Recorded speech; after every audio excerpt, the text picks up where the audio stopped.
Halo semuanya, selamat datang di channel Veronica Zara, tempat di mana kita bongkar habis dunia pinjol tanpa sensor. Hari ini mari kita bahas tentang 14 pinjol yang dibekukan oleh OJK. Otoritas Jasa Keuangan akan memberikan sanksi tegas kepada lembaga pinjaman online jika tidak mampu menjaga rasio wan prestasi 90 hari atau TWP 90 di angka kurang dari 5%. Bapak Agusman dari OJK mengatakan bahwa akan memberikan surat pembekuan jika perusahaan Pindar menyalahi aturan penyaluran pembiayaan.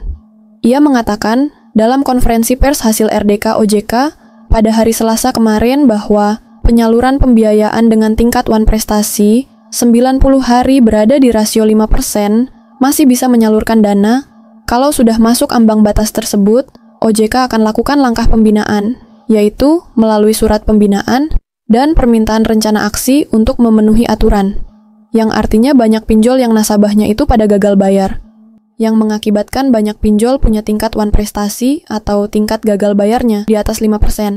Selanjutnya, OJK akan melakukan pengawasan ketat, dan jika dalam proses ini ditemukan risiko gagal bayar yang tinggi, OJK akan melakukan sanksi administrasi, termasuk penghentian sementara atau pembekuan dan pembatasan penyaluran pembiayaan. Dia mengatakan bahwa saat ini sudah ada pinjol yang diberikan sanksi tegas tidak bisa menyalurkan pembiayaan baru. Nah guys, jadi sudah ada pinjol yang tidak boleh lagi ngasih pinjaman ke nasabahnya. Jangan kaget kalau nanti autol jika pinjam lagi ya. Karena pinjol sekarang lagi banyak yang nggak bagus bisnisnya. Jika banyak nasabah pinjol yang mengalami kesulitan bayar, maka hal ini tentu berdampak langsung pada kualitas portofolio perusahaan pinjol tersebut. Portofolio yang buruk bisa membuat investor enggan menanamkan modalnya lagi. Mereka tentu berpikir, bagaimana bisa mendapatkan keuntungan kalau tingkat gagal bayarnya tinggi. Jadi daripada untung, yang ada malah buntung. Oleh karena itu, di tahun 2025 ini, ada beberapa pinjol yang diketahui mulai menghapuskan atau melunasi hutang nasabahnya secara otomatis, seperti Dana Bijak, Kredivo, Kredit Pintar, GoPay Later, dan lainnya. Kenapa mereka melakukan ini? Salah satu alasannya adalah agar citra perusahaan mereka tetap terlihat baik di mata para investor. Jika data tingkat gagal bayar atau TWP mereka tinggi, itu bisa merugikan bisnis mereka. Maka daripada citranya memburuk, lebih baik mereka menyelesaikan sendiri kewajiban-kewajiban tersebut.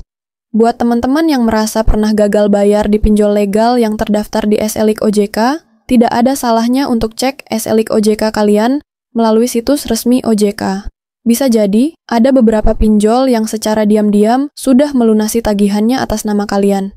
Jadi, jangan takut dulu, cek dan pastikan datanya.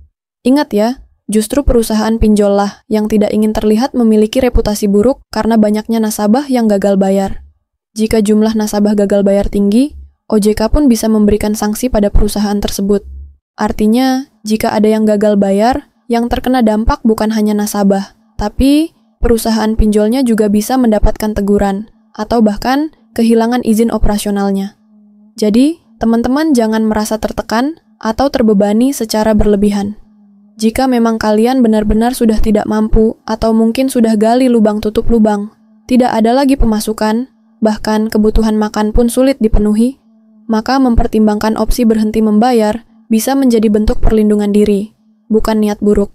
Lalu, alasan lainnya adalah karena perilaku pasar yang berubah. Dulu, sekitar tahun 2017 sampai 2019, banyak orang masih takut sekali untuk gagal bayar di pinjol. Bahkan sampai menjual harta, menggadaikan BPKB, atau meminjam ke sana-sini hanya demi membayar pinjol. Namun, sejak tahun 2020, masyarakat mulai menyadari bahwa mereka juga punya hak dan tidak semua bentuk penagihan itu adil atau beretika. Sejak saat itu, banyak yang mulai berani menyuarakan ketidakmampuan mereka. Akibatnya, pendapatan pinjol menurun drastis. Bahkan beberapa mengalami kerugian besar hingga hampir bangkrut. Selain itu, faktor lain seperti kegagalan manajemen risiko dan pengawasan internal juga turut memperburuk keadaan. Misalnya, jika proses persetujuan pinjaman dilakukan tanpa pengawasan yang ketat, atau para debt collector tidak bekerja dengan profesional, maka risiko kegagalan perusahaan semakin besar. Bicara soal Daisy, semoga teman-teman yang bekerja di bidang ini juga bisa lebih memahami kondisi nasabah. Tidak semua orang mampu membayar karena alasan malas. Banyak yang memang sedang benar-benar tidak punya apa-apa. Jadi, kalau menagih, Cobalah dengan cara yang sopan dan empatik ya. Selanjutnya, perubahan regulasi juga turut memengaruhi. Seperti kebijakan dari OJK yang mewajibkan setiap perusahaan pinjol memiliki modal minimal 25 miliar rupiah. Nah, jika mereka tidak sanggup menyanggupi, maka mereka harus mengembalikan izinnya. Ini membuat tidak sedikit perusahaan akhirnya menutup operasionalnya. Jadi, seperti yang bisa kita lihat, kebangkrutan pinjol bukan hanya karena satu faktor, tapi karena kombinasi dari banyak hal, terutama karena tingginya gagal bayar yang sudah tidak terkendali. Gerakan gagal bayar nasional pun ternyata cukup efektif untuk mendorong perubahan di industri ini. Jadi, jika kalian benar-benar sudah tidak mampu, tidak perlu merasa malu atau takut. Yang penting, terus cari solusi terbaik untuk masa depan keuangan kalian. Hidup bukan hanya soal bayar tagihan. Kita semua punya tanggung jawab. Kita ingin jadi orang yang baik, yang menepati janji, termasuk soal membayar hutang. Tapi, bagaimana kalau situasi keuangan sudah benar-benar di luar kendali? Sudah tidak punya penghasilan, sudah gali lubang tutup lubang, bahkan untuk makan pun susah. Apakah demi membayar pinjol, kita harus mengorbankan kesehatan, ketenangan, bahkan masa depan kita?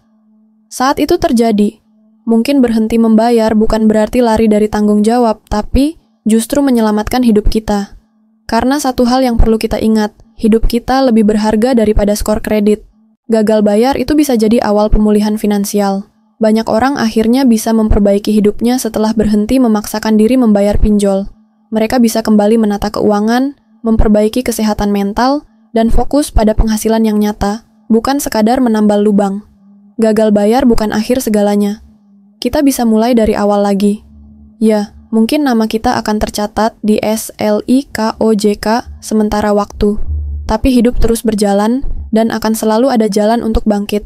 Jadi, kalau kamu sudah tidak bisa lagi bayar, bukan karena malas, tapi karena benar-benar tidak mampu, jangan menyalahkan dirimu sendiri. Kamu tidak sendiri. Banyak yang sedang dalam situasi yang sama. Yang terpenting kita belajar dan tidak mengulanginya. Yang perlu kita lakukan adalah belajar dari pengalaman ini. Jangan sampai terjebak lagi dalam sistem yang sama. Kita bisa lebih bijak, lebih hati-hati, dan membangun keuangan yang lebih sehat sedikit demi sedikit. Dan kalau kamu punya teman, saudara, atau pasangan yang sedang stres karena pinjol, beri mereka pengertian. Jangan langsung menyalahkan. Kadang, yang mereka butuhkan bukan uang, tapi pemahaman. Nah, di sini saya ingin mendoakan kalian semua yang sedang terjerat pinjaman online.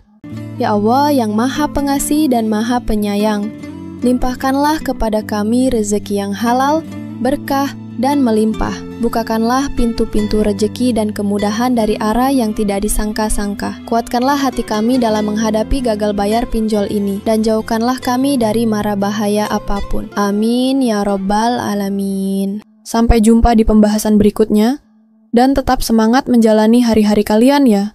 Semoga penjelasan ini bermanfaat.